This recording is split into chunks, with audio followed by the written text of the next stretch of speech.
ഗുരുതുല്യനും ദൈവതുല്യനുമായ ദാസേട്ടൻ നൽകിയ എല്ലാ ഉപദേശങ്ങളും അക്ഷരം പ്രതി അനുസരിച്ചിട്ടുണ്ട്.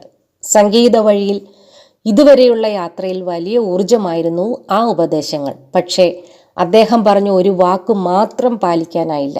അത് ഗുരുനിന്ദയല്ല, ചില പരിമിതികൾ കാരണം മാത്രം. പാട്ടുകളുടെ നല്ല തിരക്കുള്ള കാലത്താണ് ദാസേട്ടൻ അത് പറഞ്ഞത്. കർണാടക സംഗീതത്തിൽ കൂടുതൽ ശ്രദ്ധിക്കാനും കച്ചേരികൾക്ക് തയ്യാറെടുക്കാനും. കച്ചേരിയും ചലച്ചിത്ര ഗാനങ്ങളും ഒരുമിച്ച് കൊണ്ടുപോവുക എനിക്ക് പ്രയാസമായിരുന്നു. ലളിത സംഗീതവുമായി സമന്വയിച്ചു പോകുന്ന എൻ്റെ ശബ്ദത്തിന് കർണാടക സംഗീതത്തിൻ്റെ വഴിയെ സഞ്ചരിക്കുമ്പോൾ ചില ബുദ്ധിമുട്ടുകൾ ഉണ്ടാകും. ആ പരിമിതി അറിയാവുന്നതിനാൽ കച്ചേരിയുടെ പാത പിന്തുടരാനായില്ല. അദ്ദേഹം അതിൻ്റെ പേരിൽ പരിഭവിച്ചിട്ടൊന്നുമില്ല. എനിക്കാണ് വിഷമം ആ ഉപദേശം പാലിക്കാത്തതിൽ.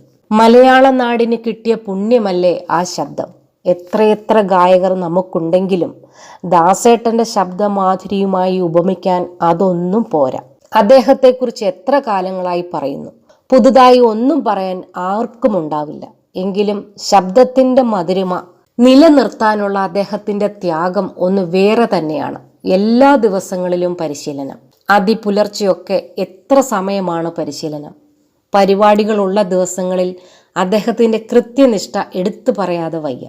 പരിപാടിക്ക് പോകാൻ വാഹനം വരുമെന്ന് പറയുന്ന സമയത്ത് അദ്ദേഹം റെഡിയായിരിക്കും. അല്പമൊന്ന് വൈകിയാൽ സംഗതി ആകെ മാറും.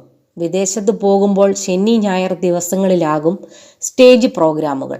മറ്റ് ഗായകരൊക്കെ ഇതിനിടയിൽ കിട്ടുന്ന ദിവസങ്ങൾ ബന്ധുക്കളെയോ സുഹൃത്തുക്കളെയോ ഒക്കെ കാണാൻ മാറ്റിവെക്കുമ്പോൾ ദാസേട്ടൻ മുറിയിൽ തന്നെയാവും.